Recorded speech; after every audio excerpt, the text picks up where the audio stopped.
റിജിൽ മാക്കുറ്റി, ഇപ്പോൾ ബി.ജെ.പിയിൽ ഉണ്ടായിരിക്കുന്ന തുടർചലനങ്ങൾ, പരസ്യ പ്രതികരണങ്ങൾ എങ്ങനെയാണ് കോൺഗ്രസ് കാണുന്നത്?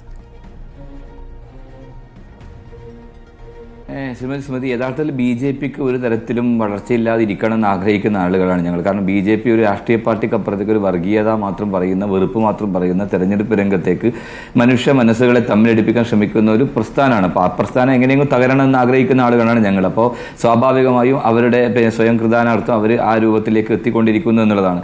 യഥാർത്ഥത്തിൽ ബി.ജെ.പി എന്ന് പറയുന്ന പാർട്ടിക്ക് അകത്ത് ഉണ്ടായിക്കൊണ്ടിരിക്കുന്ന അന്തഃചിത്രങ്ങളാണ് പുറത്തു വരുന്നത്. നാട്ടിൽ നമ്മൾ ഒരു തെരഞ്ഞെടുപ്പ് രംഗത്തായാലും അല്ലെങ്കിൽ പൊതുരാഷ്ട്രീയ രംഗത്തായാലും ഏത് നിലപാട് ഉയർത്തിക്കൊണ്ടാണ് അവർ മുമ്പോട്ട് വരുന്നത്. അവർക്ക് രാഷ്ട്രീയത്തിനപ്പുറത്തേക്ക് അല്ലെങ്കിൽ ജനതാല്പര്യത്തിനപ്പുറത്തേക്ക് അവർക്ക് മറ്റ് താല്പര്യങ്ങളാണ്. ഇപ്പോൾ ഇവിടെ ഈ തെരഞ്ഞെടുപ്പിന് നേതൃത്വം കൊടുത്ത സുരേന്ദ്രൻ തന്നെ, അയാൾ അവിടെ കൊടകര കുഴൽപ്പണ കേസുമായി ബന്ധപ്പെട്ടിട്ട് വലിയ രൂപത്തിലുള്ള ആരോപണ വിധേയനായി നിൽക്കുകയാണ്. ഇത് ഞങ്ങൾ പറയുന്ന ആരോപണത്തിനപ്പുറത്തേക്ക് അവരുടെ പാർട്ടിക്കകത്ത് തന്നെ വലിയ രൂപത്തിലുള്ള ആരോപണങ്ങൾ ഉയർന്നു വന്നിട്ടുണ്ട്.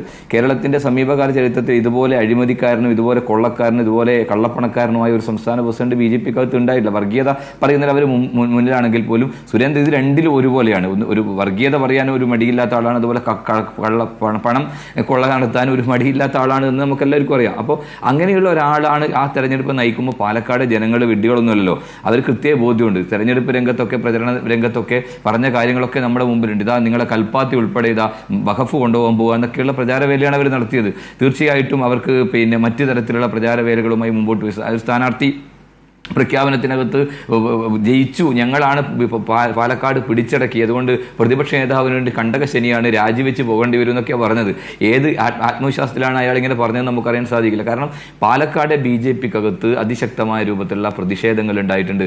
അവിടെ അവരുടെ കോട്ടകൊത്തളങ്ങൾ എന്ന് പറയുന്ന മൂത്താന്തറ, വടക്കുന്തറ പോലെയുള്ള സ്ഥലങ്ങളിൽ ഉൾപ്പെടെ ബി.ജെ.പിയുടെ കോട്ടയായിരുന്നു. അവിടെയൊക്കെ വലിയ രൂപത്തിലുള്ള ചോർച്ചയാണ് അവർക്ക് സംഭവിച്ചുകൊണ്ടിരിക്കുന്നത്. അപ്പോൾ തീർച്ചയായും അവിടെ നിന്ന് പ്രത്യേകിച്ച് ബി.ജെ.പി മുക്തമായി പാലക്കാട് മാറുന്നു എന്നുള്ളത് അത് ആശാവഹമായ സൂചനയാണ്. ഇപ്പോൾ സന്ദീപ് വാര്യർ ആ വെറുപ്പിന്റെ ഫാക്ടറിയിൽ നിന്നാണ് അദ്ദേഹം പിന്നെ മതേതര പ്രസ്ഥാനമായി കോൺഗ്രസിലേക്ക് വന്നത്. തീർച്ചയായും ഇന്നലകളിൽ വെറുപ്പുൽപാദിപ്പിച്ച ഒരു വലിയ സംവിധാനത്തിന്റെ ഭാഗമായി നിൽക്കുന്ന ആളുകൾ കൂട്ടത്തോടെ ആ വെറുപ്പിന്റെ ഫാക്ടറിയിൽ നിന്ന് ഇതുപോലെ സന്ദീപ് വാര്യർ എടുത്ത നിലപാടിന്റെ ഭാഗമായി വരുന്നു എന്നതിന്റെ തെളിവായി തന്നെ നമുക്ക് കാണാം. പ്രത്യേകിച്ച് അങ്ങനെ ബി.ജെ.പി നശിച്ചു പോകണം. കാരണം ഈ നാട്ടിനകത്ത് നമുക്ക് മനസ്സമാധാനത്തോടെ ജീവിക്കാനും സ്വസ്ഥമായി കിടന്നുറങ്ങാനും സാധിക്കുന്ന ഒരു അന്തരീക്ഷത്തിലേക്ക് ഈ നാട് പോകുമ്പോൾ വളരെ സന്തോഷകരമാണ്. കാരണം ബി.ജെ.പിയുടെ അന്തഃചിത്രം എന്ന് പറയുന്നത് ബി.ജെ.പി നാടിന് ചെയ്തുകൊണ്ടിരിക്കുന്ന ദോഷങ്ങളെ കുറിച്ച് നമുക്ക് എല്ലാവർക്കും അറിയുന്നത് കൊണ്ട് ആ പാർട്ടി എങ്ങനെയെങ്കിലും തകരണം എന്ന് ആഗ്രഹിക്കുന്നതാണ്. അപ്പോൾ അതുകൊണ്ട് ഈ രൂപത്തിൽ തന്നെ തകരട്ടെ എന്നുള്ളതാണ് എനിക്കിവിടെ സൂചിപ്പിക്കാനുള്ളത്.